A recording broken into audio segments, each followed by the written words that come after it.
Hello बच्चों, आज हम देखेंगे कक्षा 11 में कृषि गणित के अंतर्गत अध्याय 17, जिस अध्याय का नाम है निर्देशांक ज्यामिति।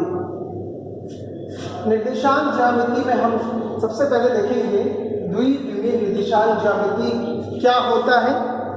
पहले इसके नाम से हम देखते हैं द्विविमीय मतलब द्वि मतलब दो, विमीय मतलब दिशा, दो दिशाओं वाले निर्देशांक का आलेखन करना। तो यहाँ पर दो दिशाओं के निर्देशांक का आलेखन कैसे करना है। तो दो दिशाओं के निर्देशांक का आलेखन करने के लिए यहाँ हम इस समतल में दो रेखाएं खींचेंगे। दो कैसी रेखाएं? लंबवत रेखा जो एक दूसरे को काटती हो। तो यहाँ पर हमने दो रेखाएं खींची हैं। एक रेखा का नाम है एक्स ओ एक्स डैश, एक्स ओ एक्स डैश, ये पहली रेखा हो गई। और दूसरी रेखा हो गई Y O Y dash, Y O Y dash. तो ये दोनों रेखाएं होंगी हमारे पास। आखिरकार हमने इन दोनों रेखाओं को यहीं से क्यों लिया? तो हमने जो ये रेखा है, जो क्षैतिज रेखा है, इसको हम लेंगे दाएं तरफ से। जब नाम दिया जाएगा तो हम उसको दाएं तरफ से लिखेंगे एक्स ओ एक्स डैश। और जो खड़ी रेखा है इसको हम देखेंगे ऊपर की तरफ से वाई ओ वाई डैश। तो किसी समतल में द्विविमीय निर्देशांक ज्यामिति बनाने के लिए हम दो रेखाएं खींचेंगे। और दोनों कैसी रेखाएं? लंबवत रेखाएं।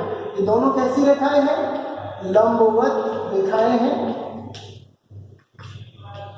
लंबवत रेखाएं। और ये दोनों लंबवत रेखाएं 90 डिग्री पे काटती हैं। और किस बिंदु पर काट रही है? हमने नाम दिया है बिंदु ओ। तो इन दोनों रेखाएं एक दूसरे को किस बिंदु पर काट रही है? बिंदु ओ पे काट रही है। तो यहाँ जो बिंदु O है, इस बिंदु O को हम क्या कहेंगे? इस बिंदु O को हम कहेंगे मूल बिंदु, ओरिजिन पॉइंट। और इन दोनों रेखाओं को हम बोल सकते हैं एक्स ओ एक्स डैश को हम बोलेंगे क्षैतिज रेखा, जिसे हम इंग्लिश में बोलेंगे हॉरिजॉन्टल लाइन। और जो खड़ी लाइन है वाई ओ वाई डैश, इसे बोलेंगे ऊर्ध्वाधर रेखा यानी वर्टिकल लाइन। तो यहाँ पे दो लाइन है, हॉरिजॉन्टल लाइन और वर्टिकल लाइन। और इन दोनों लाइनों को हम क्या कहेंगे? अक्ष कहेंगे। क्या कहेंगे? अक्ष। एक्स ओ एक्स डैश, एक्स ओ एक्स डैश को हम बोलेंगे एक्स अक्ष। और वाई ओ वाई डैश को हम बोलेंगे वाई अक्ष। तो यहाँ किसी समतल में हमने दो प्रकार की अक्ष, एक्स अक्ष और वाई अक्ष, लंबवत काट रहे हैं। इस बिंदु पर काट रहे हैं O पर, और इस O को हम कहेंगे मूल बिंदु। तो इस प्रकार से इन दोनों रेखाओं ने इस समतल को कितने भागों में बांटा है? 4 भागों में, 1 2 3 4। तो यहाँ पर इन दोनों अक्षों ने समतल को कितने भागों में बांटा है? 4 भागों में बांटा है। हम देख रहे हैं इन दोनों अक्षों ने समतल को कितने भागों में बांटा है? 4 भागों में बांटा है। और इन चारों भागों को हम क्या कहेंगे? 4 चतुर्थांश। और इस प्रकार से जो ये 4 तल बने, 1 2 3 4, इन्हें हम 4 तल या 4 समतल या 4 चतुर्थांश कहेंगे। अब हम जानेंगे कि इन चारों चतुर्थांशों को किस नाम से या क्या प्रतीक चिन्ह को देना है। तो यहाँ पर हमने इन दोनों अक्षों ने इस समतल को 4 तलों में या 4 चतुर्थांशों में बांटा है। और इन चारों चतुर्थांश का जो नाम है वो इस प्रकार से देखिए। सबसे पहला फर्स्ट जो चतुर्थांश है वो फर्स्ट ये वाला है। इसको हम कैसे लिखेंगे? यहाँ से हमेशा जब भी तुम तलों के या चतुर्थांश के नाम लिखोगे तो हमेशा एक्स से स्टार्ट करना है। तो ये जो तल है यहाँ पर, यहाँ से स्टार्ट करोगे एक्स ओ वाई, ये पहला फर्स्ट तल हो गया, ये फर्स्ट चतुर्थांश हो गया X O Y, X O Y. फिर दूसरा कौन सा हो गया? ये वाला हो गया दूसरा। अब इस दूसरे का नाम कैसे बोलना? एक्स से स्टार्ट करना है। दूसरे वाले का नाम भी तो वाई से स्टार्ट नहीं करना है, एक्स से। कौन सा एक्स है? X dash, X dash O Y, X dash O Y. दूसरे का नाम ये हो गया, दूसरे तल का नाम। तीसरा तल या तीसरा चतुर्थांश जो है उसको हम एक्स से स्टार्ट करेंगे। हमेशा एक्स से स्टार्ट करना है, एक्स डैश ओ, और फिर नीचे चलेंगे वाई डैश। तो तीसरा तल किससे बन रहा है? तीसरा तल बन रहा है X dash O Y dash, तो ये तीसरे तल का नाम हो गया। तो चौथे तल का जो नाम है या चौथे चतुर्थांश का नाम हो जाएगा, हम वाई से स्टार्ट नहीं करेंगे, यहाँ से सब करेंगे एक्स ओ वाई डैश। इस प्रकार से चार तल जो मैंने यहाँ पे लिखे हैं 1 2 3 4, ये चारों तलों या चारों चतुर्थांशों के नाम हैं। X O Y, X dash O Y, X dash O Y dash और एक्स ओ वाई डैश। तो इस प्रकार से ये चार तल हैं। अब हम देखेंगे कि किसी बिंदु के निर्देशांक ज्ञात करने के लिए हमें दो मापों की आवश्यकता पड़ती है या दो अक्षों की आवश्यकता पड़ती है, एक्स अक्ष और वाई अक्ष। तो यहाँ पर बिंदु पहले तल में भी हो सकते हैं, दूसरे तल में भी हो सकते हैं, तीसरे में भी या चौथे में भी। तो यदि कोई बिंदु जब किसी तल में होंगे तो उस बिंदु के निर्देशांक हम कैसे याद करेंगे, उसके लिए सबसे पहले हम यहाँ पर एक चीज जान लेते हैं कि जो O से लेकर X तक है, ये तो दाएं हाथ में जो X अक्ष है, इस O से O X, ये जो X अक्ष होता है इसे हम धनात्मक लेते हैं। क्या लेते हैं? धनात्मक। तो O से लेकर के दाएं तरफ तक की जो X अक्ष की जो दूरी होती है वो प्लस में लेते हैं, और मूल बिंदु से बाएं तरफ X अक्ष की जो दूरी होती है या निर्देशांक होते हैं वो हम किसमें लेते हैं? माइनस में लेते हैं। और मूल बिंदु से ऊपर y की दूरी ओ y यानी y अक्ष की जो दूरी होगी, दूरी हमेशा प्लस की होगी, लेकिन निर्देशांक हम किसका लेंगे? प्लस का। और इसी प्रकार ओ वाई डैश नीचे के लिए हम किसका उपयोग करेंगे? माइनस का। तो इस प्रकार x अक्ष के दाएं हाथ पर प्लस, x अक्ष के बाएं हाथ पर माइनस, y अक्ष के ऊपर वाले भाग पर प्लस और o से नीचे वाले भाग पर minus, plus plus minus minus. तो इस प्रकार से हमने ये नाम दे दिया है।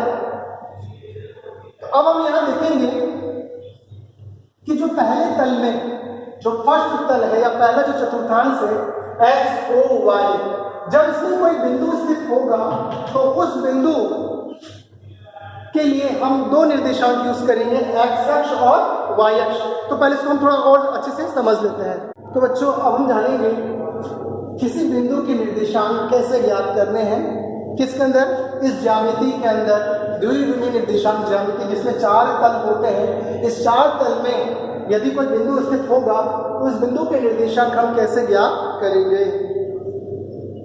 यहाँ बिंदु के निर्देशांक का मतलब होता है बिंदु की स्थिति ज्ञात करना, निर्देशांक अंक ज्ञात करना, बिंदु को निर्देशित करने वाला अंक ज्ञात करना। इसका मतलब हुआ बिंदु के निर्देशांक, निर्देश अंक, बिंदु को निर्देशित करने वाला अंक या बिंदु की स्थिति ज्ञात करना। तो इस चारों तलों में बिंदु की स्थिति किसके सापेक्ष ज्ञात की जाती है? मूल बिंदु के सापेक्ष ज्ञात की जाती है। मूल बिंदु को, इसी मूल बिंदु के सापेक्ष हम क्या ज्ञात करेंगे? किसी बिंदु की स्थिति ज्ञात करेंगे। यदि एक बिंदु पहले तल में स्थित है, जैसे कि मैंने एक बिंदु दर्शाया P, बिंदु P, अभी जो बिंदु P है वो किस तल में है? पहले तल में है। पहले तल का क्या नाम है?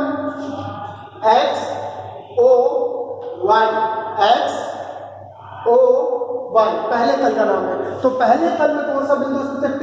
अगर अब मुझे P के निर्देशांक ज्ञात करने हैं, मतलब स्थिति ज्ञात करनी है, तो मैं किसके सापेक्ष ज्ञात करूंगा? मूल बिंदु के सापेक्ष। अब बिंदु P की स्थिति मूल बिंदु के सापेक्ष ज्ञात करने के लिए सर्वप्रथम हमें क्या करना होगा? सर्वप्रथम हमें मूल बिंदु बिंदु P से दो रेखाएं खींचनी पड़ेगी दोनों अक्षों पर। कैसे? मूल बिंदु से बिंदु P से एक रेखा लंबवत हम x अक्ष पर डालेंगे, एक लंबवत रेखा, और x अक्ष जहां पे काटेगा उसको नाम दे देंगे बिंदु M, और इसी बिंदु P से एक लंबवत रेखा खींचेंगे y अक्ष पर। तो हमने बिंदु P से एक लंबवत रेखा किस पे खींच ली? y अक्ष पर।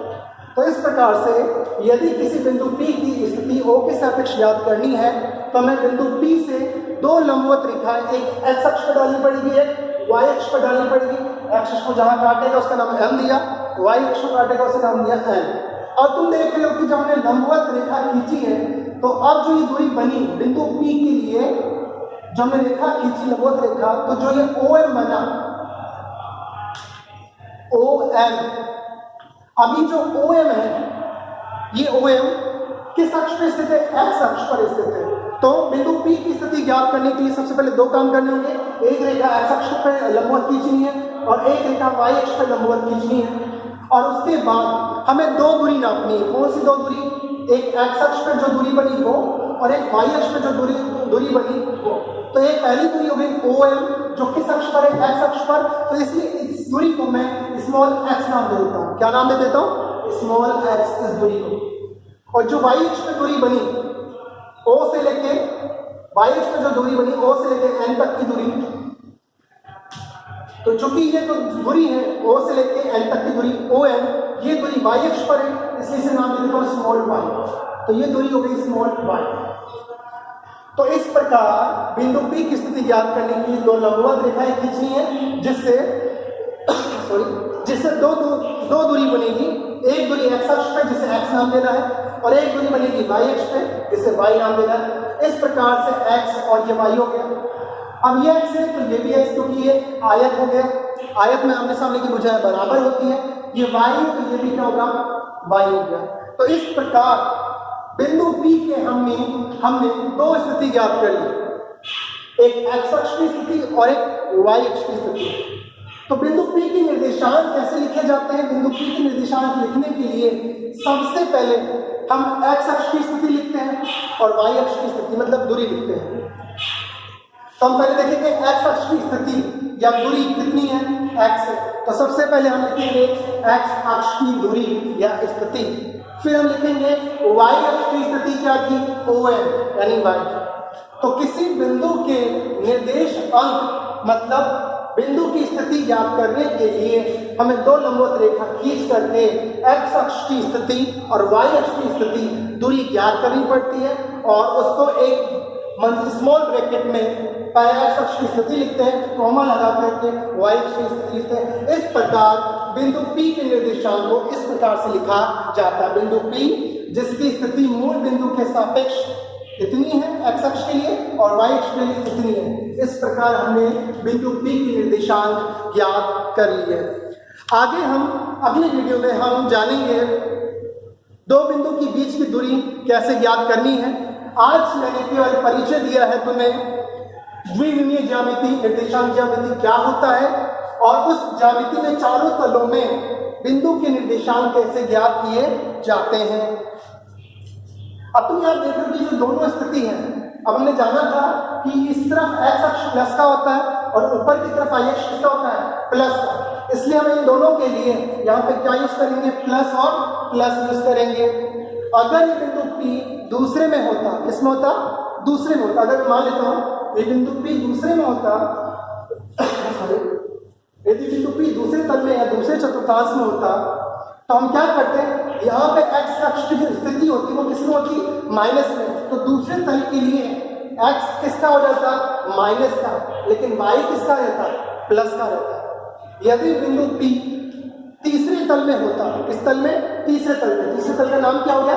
x dash o y dash. तो इस तल में जो बिंदु P की जो स्थिति होती है वो x और y तो होती, लेकिन इसमें x इधर किसका होता है? माइनस का और y किसका होता है? माइनस का। तो तीसरे तल में बिंदु P के जो निर्देशांक होते हैं वो दोनों किसमें होते हैं? माइनस में। दोनों की स्थिति किसमें होती है? माइनस में। और इस प्रकार हम चौथे तल में भी ज्ञात कर सकते हैं। अब तुम्हें अपने बुक में अध्याय 17 में शुरू के जो 2 पेज है, जो परिचय दिया गया है, उस परिचय को एक बार अच्छे से पढ़ लेना है और आगे की वीडियो में हम देखेंगे दो बिंदु के बीच की दूरी।